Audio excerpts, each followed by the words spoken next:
ഈശ്വരമായിട്ട് ഞാൻ പറയാൻ ഉദ്ദേശിക്കുന്നത് മാതാവിനെ കോ റിഡീമർ അല്ലെങ്കിൽ സംരക്ഷക സേവിയർ എന്ന് വിളിക്കാൻ പറ്റുമോ ഇല്ലേ എന്നുള്ളൊരു കാത്തലിക് ചർച്ചിൻ്റെ ടീച്ചിങ്സ് എങ്ങനെയാണ് നമുക്ക് മനസ്സിലാക്കാൻ പറ്റുക എന്നാണ് യൂട്യൂബിൽ ഞാൻ പറയാൻ ഉദ്ദേശിക്കുന്നത്. മാതാവിനെ സഹരക്ഷക എന്ന് വിളിക്കുന്നതിൽ ശരിയല്ല എന്നാണ് എനിക്ക് തോന്നുന്നത്. കാരണം മാതാവിനെ അമലോത്ഭവമായി കൊണ്ടുവന്നിട്ടുള്ളത് ദൈവമാണ്, ഈശോയാണ്.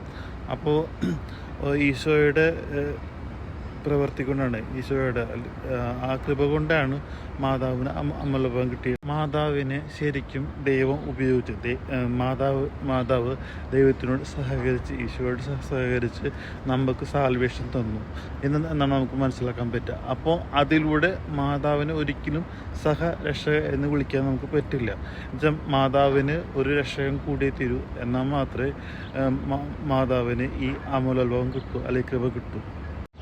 ഒരു കാര്യം നമ്മൾ മറക്കാൻ പാടില്ല, മാതാവ് സഹകരിച്ചത് കൊണ്ടുകൂടിയാണ് ഈശോയ്ക്ക് ഈ പറഞ്ഞ രക്ഷ നമുക്ക് തരാൻ പറ്റിയത്. അതിനർത്ഥം മാതാവ് ഇല്ലെങ്കിൽ വേറെ ആർക്കും പറ്റില്ല എന്നില്ല.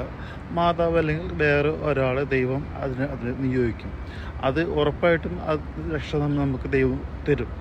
പക്ഷേ മാതാവിൻ്റെ സഹകരണവും നമ്മൾ ഒരിക്കലും മറന്നു പോകാൻ പാടില്ല. മാതാവിനെ അതിൻ്റെതായ രീതിയിൽ നമ്മൾ കാണും വേണം, ബഹുമാനിക്കും വേണം, പ്രാർത്ഥിക്കും വേണം മാതാവിനോട്. മനുഷ്യന് രക്ഷ ദൈവം ഈശോ തന്നത് ജനനത്തിലൂടെ, ജീവിതത്തിലൂടെ, മരണത്തിലൂടെ, ഉത്ഥാനത്തിലൂടെ. ഈ 4 സ്ഥലത്തും മാതാവിൻ്റെ ഇമ്പോർട്ടൻസ് വളരെ കൂടുതലാണ്. അതുപോലെ തന്നെ ഔസപിതാവിന് ഈ 2 പേരും വളരെയധികം സഹകരിച്ചു. ഈ പറഞ്ഞ നമുക്ക് കിട്ടുന്ന രക്ഷയ്ക്ക് വേണ്ടിയിട്ട് വളരെയധികം സഹകരിച്ച 2 മനുഷ്യന്മാരാണ് മാതാവും ഔസപിതാവും. ഈശോയുടെ 2ാം വരവിന് മുന്നേ മാതാവാണ് ആദ്യം വരിക. അതിന് കാരണങ്ങൾ നമുക്ക് വെളിപാട് നമുക്ക് കാണാൻ പറ്റും.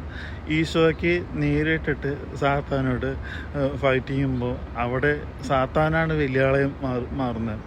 ഒരിക്കലും അത് ഉണ്ടാവാൻ പാടില്ല, അത് ശരിയുമല്ല.